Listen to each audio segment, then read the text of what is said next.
સતાનંદ સ્વામી કે ભગવાન સ્વામિનારાયણનો અભિપ્રાય છે, રાજસિક કે તામસિક દેવતાઓ કે મનુષ્યો એનો સર્વ પ્રકારે આપણે સંગ છોડી દેવો જોઈએ. એવા દેવનો પણ આપણે કોઈ પણ પ્રકારે પ્રસંગ કરવો નહીં.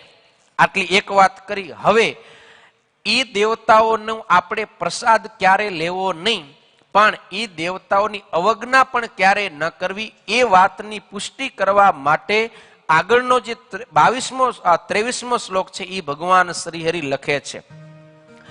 દૃષ્ટ્વા શિવાલયાદીની દેવાગારાણી વર્તમની પ્રણમ્યતાની તદ્દેવ દર્શનમ કાર્યમાદરાત દર્શનમ કાર્યમાદરાત.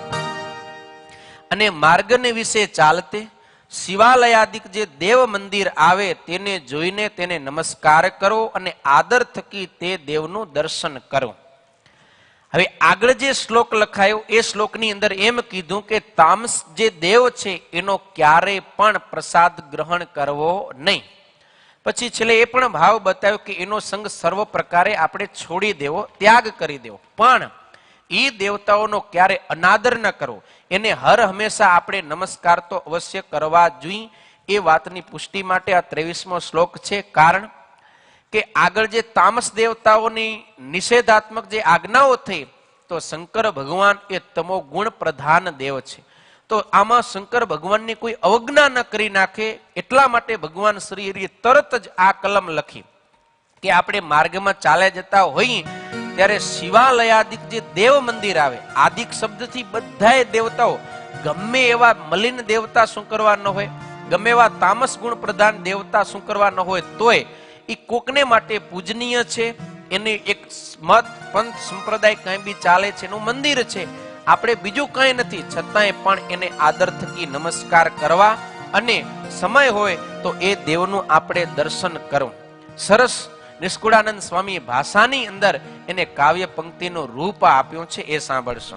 વાટે જતા શિવાલય આવે રે, બીજા દેવના સ્થાનક કહાવે રે. વાટે જતા શિવાલય આવે રે, બીજા દેવના સ્થાનક કહાવે રે. ઓ તેને નમસ્કાર કરી જન રે, કરવું આદર સહિત દર્શન રે. તેને નમસ્કાર કરી જન રે, કરવું આદર સહિત દર્શન રે. કરવું આદર સહિત દર્શન રે. કરવું આદર સહિત દર્શન રે. વાટે જતા આપણે ઘરેથી નીકળ્યા, રસ્તામાં આપણે આગળ ચાલ્યા જઈ રહ્યા છીએ અને રસ્તાની અંદર માર્ગમાં શંકર ભગવાનનું, ગણેશનું, સૂર્યનારાયણનું, પાર્વતી દેવીનું, કોઈ માતાજીનું એવી રીતનું કોઈ પણ દેવ મંદિર આવે ત્યારે આપણે પ્રથમ એને દૂરથી જ પ્રણામ કરવા, પહેલો વિધિ છે.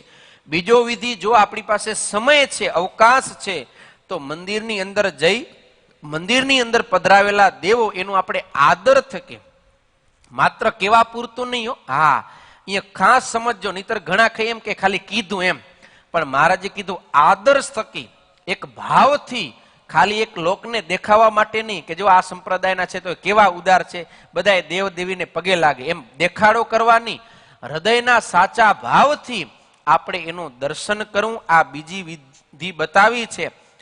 જો આમ ન કરે તો એ દેવનો અપરાધી બને છે.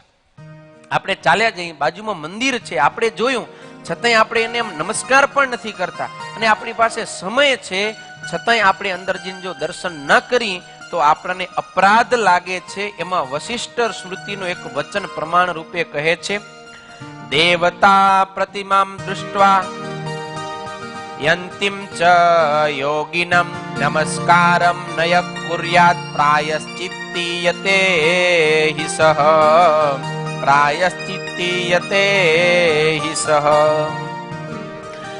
આપણે ચાલ્યા જઈને છે ને રસ્તામાં કોઈ દેવતાની પ્રતિમા છે, એટલે કોઈ ભગવાન વિરાજમાન છે, દેવ વિશેષ અથવા તો કોઈ સાધુ મહાત્મા યોગી પુરુષ છે, એને જોઈને જો આપણે નમસ્કાર ન કરી અને એમને આગળ વધી જાય તો આપણને દોષ લાગે ને એ દોષના નિવારણ રૂપ આપણે પ્રાયશ્ચિત કરવું પડે છે. આપણે એના અપરાધી બની જઈએ છીએ. એકને સતાનંદ સ્વામી એક વાલ્મીકી રામાયણનો પ્રસંગ દ્રષ્ટાંત રૂપે આપે છે. કથા દિલીપ રાજા હતા. સૂર્યવંશની અંદર ભગવાન રામના પૂર્વજ દિલીપ રાજા બહુ ધાર્મિક હતા. પણ એક વખત રસ્તામાં ચાલ્યા જતા હતા, એક ગાય માતા એટલે ગાય ગૌ માતા વિરાજમાન છે, એને નમસ્કાર કરવાનું ભૂલી ગયા. એમનાથી નમસ્કાર ન થયો અને અપરાધ થયો. એને કારણે એ દિલીપ રાજા સંતાન વિહીન રહ્યા. એને કોઈ સંતાનની પ્રાપ્તિ ન થઈ. પછી ગુરુ વશિષ્ઠ પાસે જઈ અને વાત કરી કે મને સંતાન નથી થતું. ત્યારે ગુરુદેવે જોઈને કીધું કે તમારાથી ગાયનો અપરાધ થયો છે, માટે તમે પ્રાયશ્ચિત કરો. પ્રાયશ્ચિતમાં શું? તો કે જે ગાયનો અપરાધ કર્યો છે એ જ ગાય એની તમે સેવા કરીને એને તમે રાજી કરો. ગાય પ્રસન્ન થશે, એનો આશીર્વાદ મળશે, ત્યારે તમને સંતાનની પ્રાપ્તિ થશે. તમારા પ્રારબ્ધમાં સંતાનનો યોગ છે, પ્રારબ્ધમાં નથી એમની, પ્રારબ્ધમાં છે. પણ તમે અપરાધ કર્યો ને, તમારા પ્રારબ્ધને એને રોકી રાખ્યો છે. માટે પ્રાયશ્ચિત કરી ગાયની સેવા કરીને રાજી કરો, ત્યારે તમારા પ્રારબ્ધમાં સંતાન તમારે છે એ તમને મળશે. ગુરુના માર્ગદર્શન મુજબ ગાયની સેવા કરી, ત્યારબાદ એ દિલીપ રાજાને ત્યાં કને સંતાનની પ્રાપ્તિ થઈ છે. એટલે ગાયને નમસ્કાર કર્યા વિના પણ જો આગળ વધી જાય તો આટલો મોટો દોષ લાગતો હોય તો પછી દેવતા હોય, કોઈ દેવી હોય કે ભગવાનના મોટા સંત મહાપુરુષો હોય, એને નમસ્કાર કર્યા વિના આપણે આગળ વધી જાય, એનો અનાદર કરીએ તો જરૂર દોષ લાગે ને લાગે. એટલે ગમે ત્યારે આપણે ગમે ત્યાંથી પસાર થઈને જો દેવ મંદિર હોય, સમય હોય તો આપણે અંદર જઈને દર્શન કરીએ, ન હોય તો આપણે દૂરથી દર્શન કરીએ. અરે આપણા સંતો તો ત્યાં સુધી વિવેક બતાવે કે આપણે એમ ચાલ્યા જતા હોય ગાડીમાં લાંબા રૂટે, અને આપણે એમ જોતા જઈને કોઈ દૂરથી ખાલી ધજા દેખાય કોઈ દેવ મંદિરની, તોય આપણે આદર સહિત બે હાથ જોડી નમસ્કાર કરવા. ભલે આપણને ખબર નથી કયા દેવનું કઈ દેવીનું મંદિર છે, છતાંય આદર ભાવ સહિત નમસ્કાર કરવાથી આપણને કઈ વાંધો ખરો? આપણો શું ઓછું થાય છે? અરે નમસ્કાર છે ને વંદન કહેવાય. વંદન છે ને એ તો સામલા વ્યક્તિને એકદમ હૃદયની અંદર ટાઢક કરનારો છે, અને નમે એ સૌને ગમે. આપણે નમસ્કાર કરશું તો હામલા દેવ દેવીને આપણે ચોક્કસ ગમશું, એનો રાજીપો મળશે, એના આશીર્વાદ મળશે, એની પ્રસન્નતા મળશે. માટે હરેકને આપણે આદર સહિત નમવું, કોઈનો ક્યારે અનાદર કરવો નહીં.